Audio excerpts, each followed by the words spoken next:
Coucou, bonjour, bonjour à tous mes futurs compatriotes canadiens. J'espère que vous allez bien. Moi, je vais super bien. Bienvenue encore sur cette chaîne Mon Rêve Canadien. Moi, c'est Alice Dikweka. Je suis là pour vous accompagner dans votre projet d'immigration canadienne, surtout sans vous faire arnaquer. Et je dis encore félicitations à tous ceux qui ont reçu leur entrevue mobilité francophone.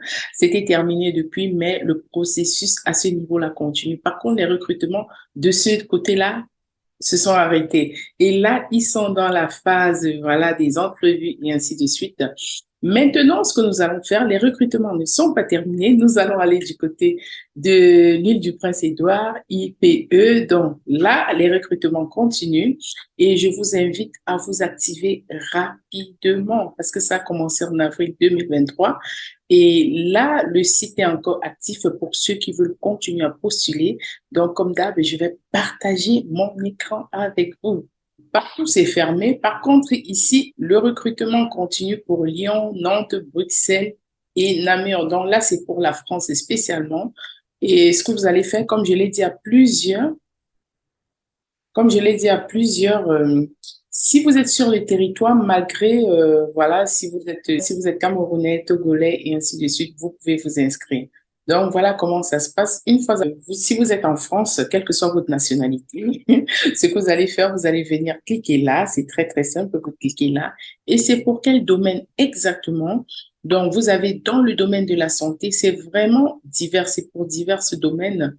Voilà, vous allez descendre tout doucement et vous allez voir tous les domaines. Donc, c'est dans le domaine de la santé, soins de santé, aide à domicile, infirmier autorisé, médecin, autres. Pour ceux qui sont éducateurs petite enfance, de la petite enfance, enseignants du primaire, enseignants du secondaire, autres domaines de travail dans l'éducation, vous avez les autres métiers, donc électricien, mécanicien, charpentier, plombier, tuteur, peintre, technicien, TIC, donc l'informatique. Vous pouvez également postuler si vous êtes dans le domaine de la construction, si vous êtes dans l'hospitalité, aide de maintien à domicile, cuisinier, industrie du camionnage, waouh, c'est presque tous les domaines, on va dire ça comme ça, fabrication et ainsi de suite. Ce que vous allez faire, vous allez écrire votre prénom, nom de famille, courriel, confirmer votre courriel et puis vous allez téléverser votre CV. Et beaucoup me l'ont demandé. Moi, ce que je conseille généralement lorsque c'est le recrutement des autres parties du Canada qui ne sont pas le Québec, moi, je propose toujours de faire un CV bilingue. Un CV bilingue, ça veut dire que voilà, vous faites dans le même fichier, vous faites en français et en anglais. Et pour le reste du Canada, je vous conseille toujours de commencer par la version anglaise et puis d'écrire en haut que la version française. En français, vous écrivez en français. Dans la partie en anglais, que la version en français va suivre. Donc, vous commencez par la version anglaise et dans le même fichier, vous laissez là, vous écrivez, vous mettez la version française. Qu'est-ce que ça signifie? Ça veut dire que voilà, si vous êtes une personne bilingue, voilà, ça va tomber très bien. Ou du moins, si on recherche une personne bilingue, vous serez le candidat idéal. Donc, c'est ce que j'ai dit à plusieurs personnes. Mais du côté du Québec, hein, vu que le Québec est très francophone, faites, selon moi, sauf si on vous demande un CV bilingue, faites un CV en français seulement pour le Québec, parce que le Canada a 10 provinces, comme je l'ai dit toujours, et 3 territoires.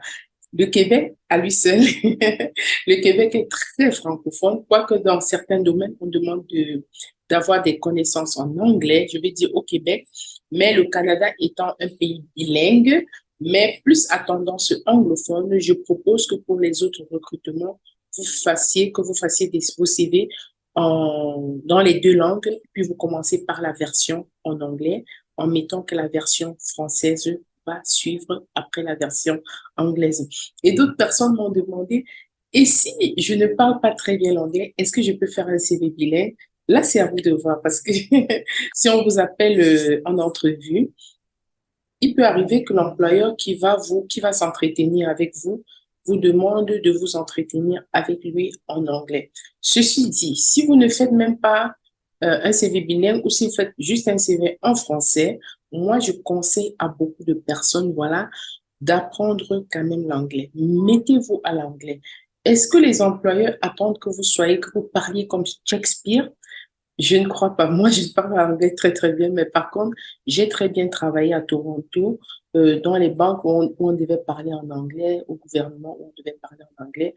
Donc, du coup, ce que je faisais, c'est que je me mettais au travail tous les soirs après le boulot. Même avant ça, j'ai fait un peu les cours d'anglais, donc je me débrouillais quand même. En gros, si l'employeur se rend compte que vous vous débrouillez, vraiment, il ne va pas dire non s'il se rend compte que vous êtes le candidat idéal. Donc, ne vous éliminez pas vous-même. Comme quoi, vous ne parlez pas l'anglais.